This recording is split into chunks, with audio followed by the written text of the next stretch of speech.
No mundo que parece transbordar de informação, de ruído, de opiniões, como é que a gente faz para separar o que é real daquilo que só parece ser?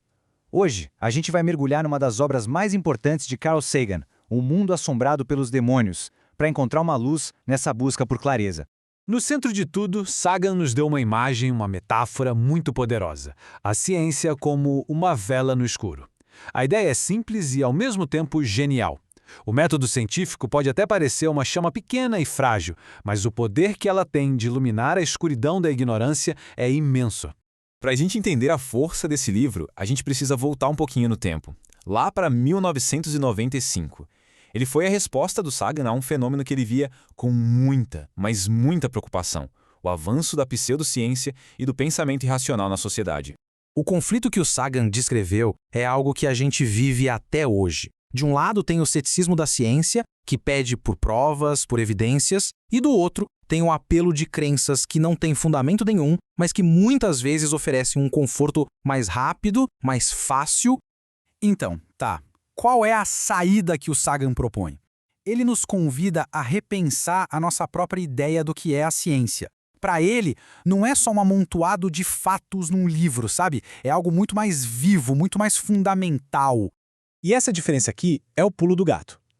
Muita gente enxerga a ciência como se fosse uma grande enciclopédia de respostas prontas. Mas para Sagan, a ciência é exatamente o contrário. É o processo de fazer as perguntas certas. É um jeito de investigar o mundo com honestidade, mesmo que as respostas não sejam as que a gente gostaria de ouvir.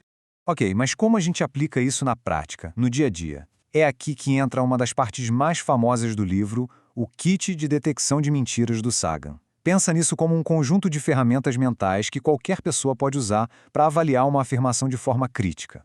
E olha como é prático. Primeiro, dá para confirmar esses fatos em outras fontes independentes? Segundo, o que está rolando é um debate honesto sobre as evidências ou é só uma briga de opiniões? Terceiro, a gente está olhando para várias possibilidades ou está se apegando na primeira ideia que apareceu? E por último, um clássico, a navalha de Ockham. Se mais de uma explicação serve, a mais simples costuma ser a correta. Para ilustrar um desses princípios de uma forma que ninguém esquece, Sagan criou uma parábola, uma historinha simplesmente genial, que diz muito sobre como as crenças e as evidências funcionam ou não funcionam. Imagina a cena. Alguém chega e fala com toda a certeza do mundo: eu tenho um dragão na minha garagem. Bom, a primeira reação é a curiosidade, claro. Todo mundo ia querer ver esse dragão. Só que aí a coisa começa a ficar esquisita. A cada tentativa de verificar a história aparece uma nova desculpa. Vamos jogar farinha no chão para ver as pegadas. A resposta: não adianta. O dragão flutua. Ok, um sensor de calor então. Não, o fogo dele é um fogo frio, sem calor. O tal do dragão, convenientemente, é imune a qualquer tipo de teste que se possa imaginar. E aqui é que a ficha cai. Qual é a diferença real, na prática, entre um dragão que é invisível, que flutua, não emite calor, e dragão nenhum? Se uma afirmação é construída de um jeito que é impossível provar que ela está errada, ela simplesmente não tem valor para a ciência. Esse é o princípio da falseabilidade.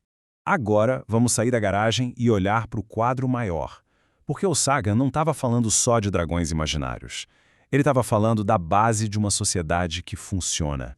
Sagan tinha muita empatia. Ele entendia que as pessoas não abraçam crenças sem pé nem cabeça por serem bobas, mas porque essas ideias muitas vezes preenchem um vazio, uma necessidade que todo mundo tem de encontrar respostas, conforto e um sentido para a vida. E aqui vem o grande alerta do Sagan, que hoje parece que foi escrito ontem. A gente vive num mundo totalmente dependente de ciência e tecnologia. Mas se a maioria das pessoas não entende como a ciência funciona, essa sociedade se torna um alvo fácil para desinformação e manipulação.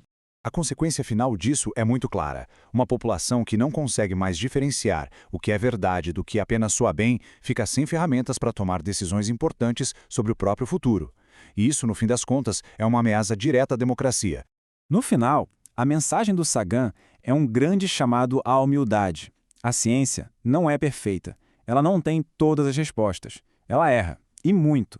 Mas é justamente essa capacidade de se autocorrigir, de admitir o erro diante de novas evidências, que faz dela a nossa ferramenta mais confiável para entender como o mundo funciona. E tudo isso nos deixa com uma pergunta para refletir. No nosso mundo de hoje, com essa avalanche de informações e narrativas, onde é que está o nosso dragão na garagem? Talvez aprender a identificar esse dragão seja uma das tarefas mais importantes do nosso tempo.